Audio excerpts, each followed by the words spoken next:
Hi everyone. Today we'll be learning how to solve an initial value problem using the method of separation of variables. We use this method when we know that we can get all terms with a y variable on one side with the dy on that same side, and all terms with an x variable and dx on the other side.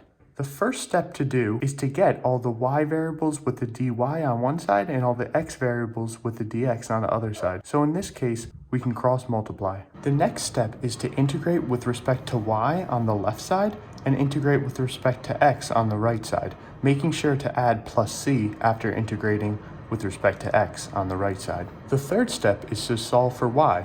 So in this case, we can multiply the entire equation out by 3/2 to get rid of this coefficient, and then take the cubed root. Keep in mind, when I multiply c by 3/2, I have to rename c because it becomes a different constant, so I can rename it c1. Now I'll take the cubed root on both sides to solve for y.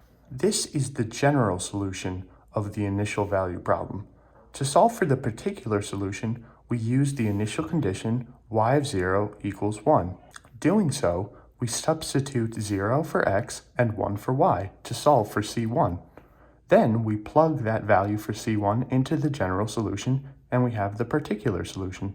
Using this initial condition above, y is equal to 1 and x is equal to 0. Since this term becomes 0, the cubed root of c1 equals 1. Meaning that c1 is equal to 1. Since we got c1 is equal to 1, we plug that back into the general solution to get the particular solution. Thanks for watching, everyone. If you like my content, please like and subscribe, and stay tuned for more helpful math videos that give you a quick tutorial on how to solve problems using specific methods. See you next time.